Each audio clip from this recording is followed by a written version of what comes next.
Good morning, everybody, and may I say happy Friday. We've made it to another Friday, folks. Thank God for His faithfulness, for His mercy, and for His grace to see us through another week. It's been a hot week, no doubt about that, but the Lord has seen us through each and every day. And you can be thankful this morning that you have made it to see this Friday, the beginning of the weekend.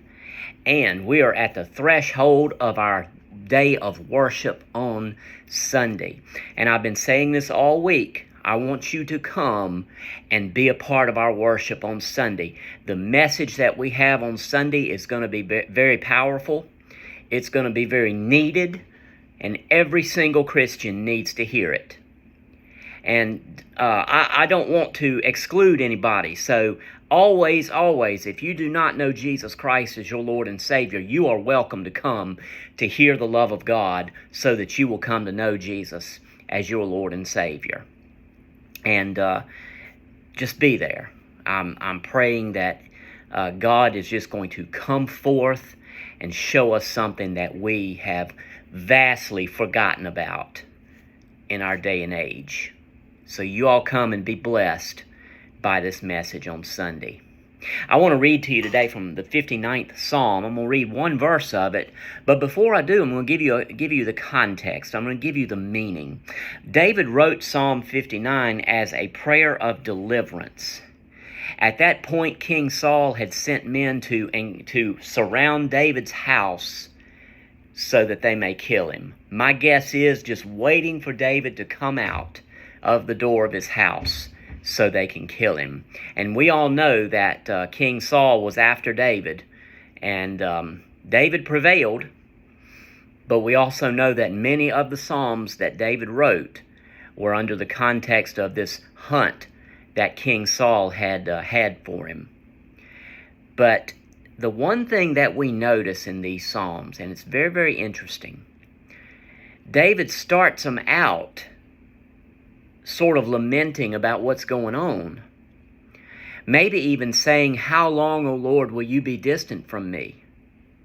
And then somewhere in the midst of the psalm, he affirms God's power, God's love, and God's deliverance. That's something that we see unique to a lot of the Psalms, and this one is no different. Let me read to you in Psalm chapter 59 and verse 16. David says this, "But I will sing of thy power. Yea, I will sing aloud of thy mercy in the morning, for thou hast been my defense and refuge in the day of my trouble." Let me read that to you one more time.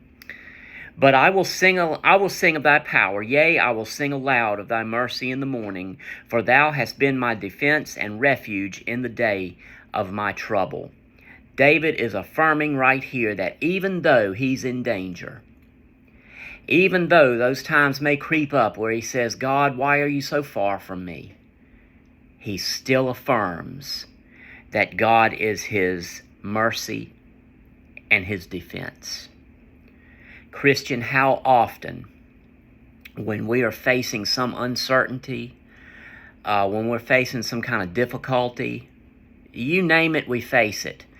How often do we stop in the midst of our lamenting about that and affirm God as our defense, affirm God as our mercy, affirm God as the one who will take care of us?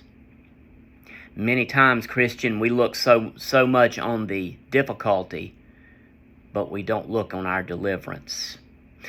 Christian, we're unique to a lot of people because we have a divine defense. The lost, they will lament over their difficulties. They'll try and fix their difficulties, but they don't have God to hand their difficulties to. Now, they can change that by coming to know Jesus Christ as their Lord and Savior. But Christian, let me challenge you today that whatever you may be going through, whatever difficulty, whatever uncertainty, whatever, if we can use the metaphor, whatever enemies are camped around your house, just waiting for you to come out, let's affirm God as our mercy and our defense and our refuge. be encouraged by this word today. And be sure to be with us as we gather to worship on Sunday. You will get a blessing, I guarantee it. And you might say, well, I'd like to come, but it's quite a distance for me to drive. I believe this Sunday that you'll find that it was worth the drive. So you come on out and be with us at Oak Level on Sunday. Love you, folks, and I'll talk to you a little bit later. God bless you.